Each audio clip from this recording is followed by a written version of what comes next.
Assalamualaikum warahmatullahi wabarakatuh.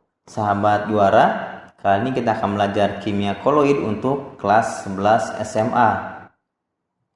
Sahabat juara, campuran dari dua zat atau bisa disebut dengan sistem dispersi terbagi atas tiga jenis, yaitu larutan sejati, koloid, dan suspensi kasar. Contoh dari larutan sejati adalah larutan gula, contoh dari koloid adalah air susu, sedangkan contoh dari suspensi kasar adalah air kopi yang terdapat endapan biji kopinya. Nah, sahabat juara, ini adalah perbedaan antara larutan sejati, koloid, dan suspensi.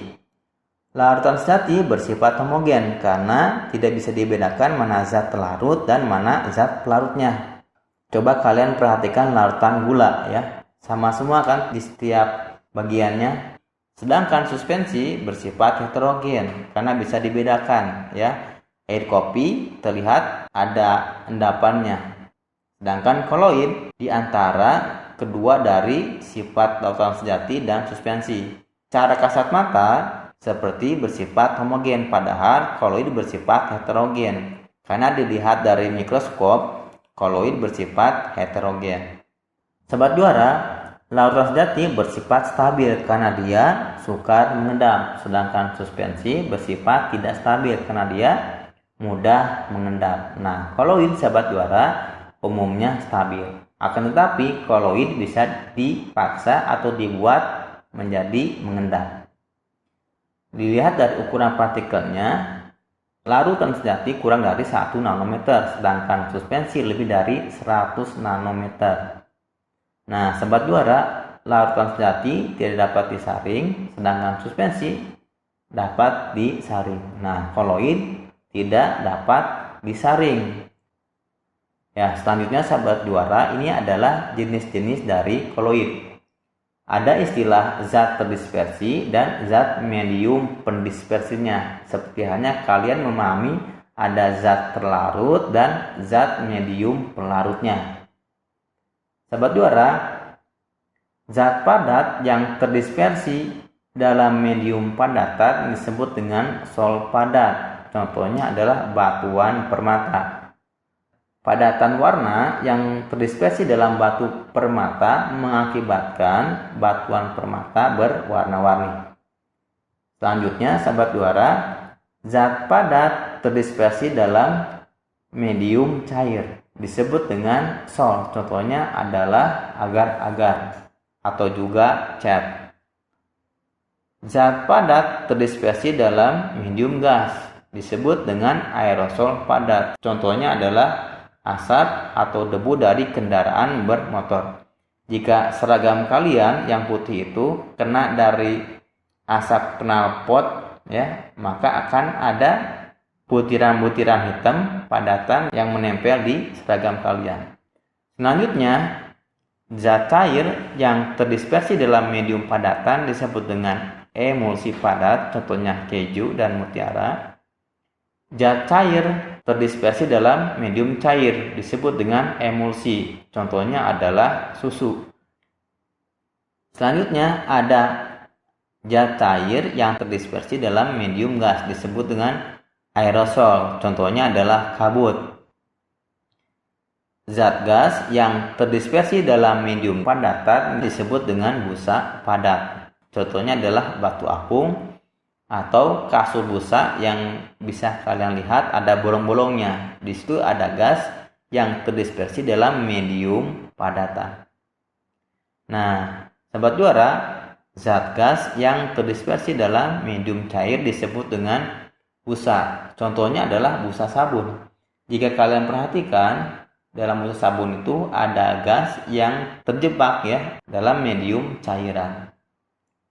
Baik sahabat juara, ini adalah sifat-sifat yang dimiliki oleh koloid ya. Kalau ada sistem dispersi yang memiliki sifat ini disebut dengan koloid, tetapi tidak semua koloid memiliki sifat ini.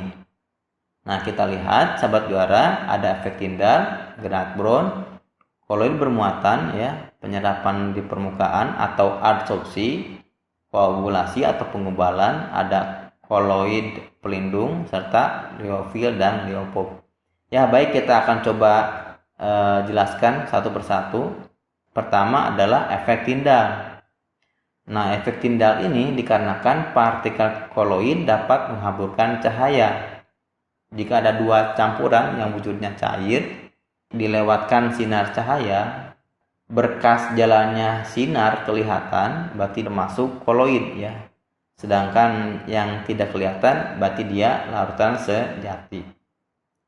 Sifat selanjutnya, sahabat juara, dari efek tindal ini dalam kehidupan sehari-hari, kalian bisa lihat sinar matahari melalui celah-celah dari daun pada waktu pagi hari ya, berkas jalannya sinar kelihatan ya.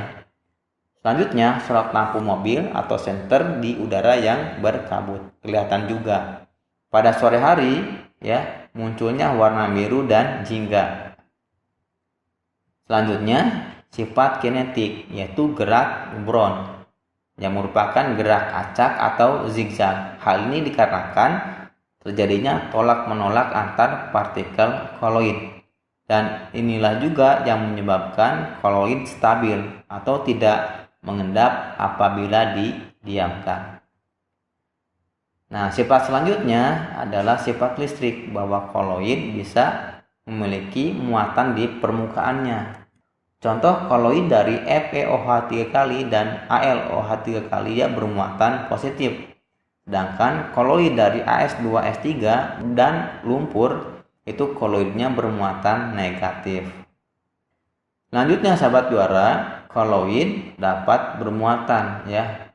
Maka ion-ion muatannya yang berlawanan dapat menempel pada permukaan koloid. Ini adalah beberapa penggunaan dari sifat adsorpsi ya. Karbon aktif digunakan untuk pemutihan gula, norit digunakan untuk menyerap racun dalam tubuh ya. Bisa juga digunakan untuk obat anti diare, penjernihan air dengan menggunakan tawas, dan menghilangkan bau badan dengan deodoran. Sifat selanjutnya adalah koagulasi atau penggumpalan. Hal ini bisa terjadi karena proses pemanasan atau penambahan elektrolit atau ion-ion. Makin besar muatan ion, makin efektif ion tersebut menggumpalkan koloid yang berlawanan muatan dengannya. Contoh dari koagulasi dalam kehidupan sehari-hari adalah pemanasan santan. Susu ditambah asam menjadi yogurt, dia agak jadi menggumpal, pembentukan delta ya. Jadi akan terbentuk endapan di muara sungai. Selanjutnya ada penjernihan air dari air lumpur ya dengan menggunakan tawas atau koagulan yang lainnya. Nah, sobat juara, di sini juga ada istilah koloid liofil dan koloid liofob ya. Liofil, zat terdispersinya mempunyai afinitas yang besar terhadap mediumnya. Dia lebih tertarik kepada mediumnya. Contohnya adalah agar-agar, sol kanji, dan sabun. Sedangkan liofob, zat terdispersinya mempunyai afinitas yang kecil terhadap mediumnya. Dia kurang tertarik terhadap mediumnya. Contohnya adalah sol logam, ada sol belerang, dan sol FeOH 3 kali.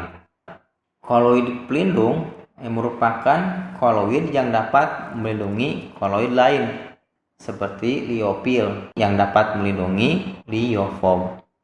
Koloid pelindung dalam kehidupan sehari-hari contohnya adalah gelatin untuk mencegah pembentukan kristal besar es atau gula, zat-zat pengemulsi atau emulgator contohnya seperti sabun dan deterjen. Nah, sahabat juara, pada cat dan tinta juga dapat digunakan koloid pelindung. Nah, demikian sahabat juara penjelasan kakak mengenai koloid. Semoga bermanfaat. Sekian dari kakak. Assalamualaikum warahmatullahi wabarakatuh.